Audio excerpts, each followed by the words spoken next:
Hey, what's up, everybody? True Boxing here. Thank you for coming back to Get Hit with the Truth. So today we're continuing my 2022 year-end top 10s, as we are going to look at my number 9 super welterweight in the world right now at 154 pounds, the former 2-division world champion, Danny Garcia. Garcia wasn't ranked in the top 10 at 154 last year because he was still considered to be a welterweight. We knew after his December of 2020 loss to Errol Spence that 154 was his desired, division that he wanted to go to, but he ended up not fighting in 2021. Then in 2022, he waited till July, and then he would main event a Showtime card and take on the dangerous Jose Benavidez Jr. And, I was curious to see how he was going to go, how he was going to look against a guy that likes to throw a lot of punches. He's an all-action fighter in Benavidez, and also a Benavidez that has fought higher than 154 before. So I was interested in seeing that, and Danny came out and looked good. He really did. He boxed, he punched, he landed some good shots, and really outworked Benavidez, beating him to the punch the entire fight en route to a one-sided, convincing decision. And or actually, they scored it a majority decision, I believe. I don't know how. Maybe that's wrong.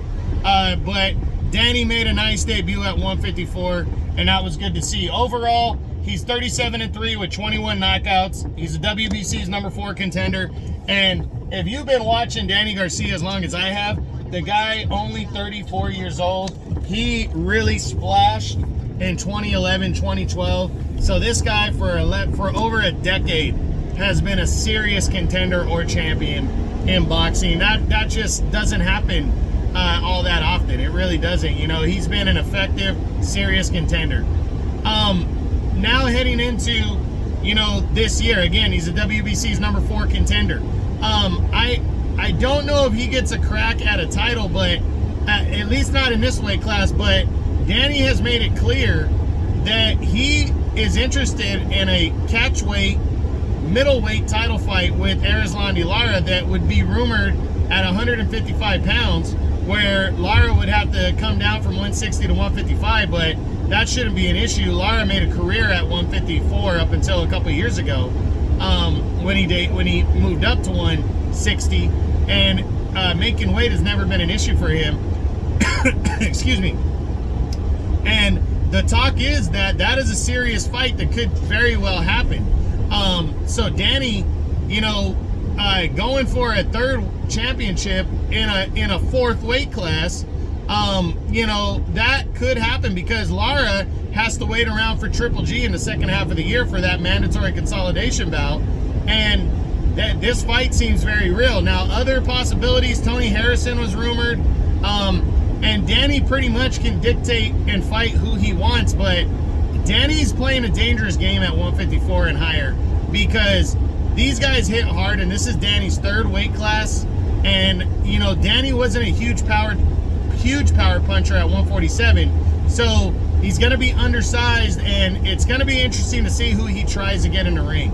I'm definitely interested in it. I want to see Danny fight good fighters, but there's some serious guys in the PBC fighting at 154 pounds. So we'll see what happens, but Danny definitely is going to have a good opportunity to, he can have whatever opportunity pretty much that he wants. Like if he were to want to fight Jermell Charlo, he could probably fight Jermell Charlo in the second half of the year.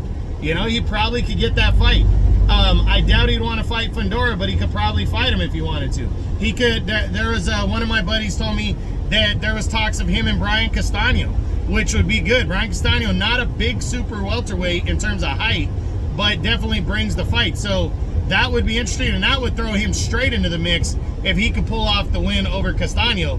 That would throw him in a serious mix because Charlo didn't beat Castano, wasn't beating Castano's ass when he scored that knockout win in the second fight, and a lot of people thought Charlo lost the first fight, myself included. So a win over Brian Castano would be big. So Danny, like I said, is gonna be able to take whatever he wants, pretty much.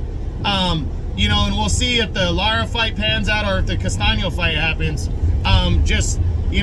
Very interested in seeing what goes down for Danny Garcia in 2023 at 154. But that's it. That's what I got. That's my number 9 super welterweight in the world right now at 154 pounds.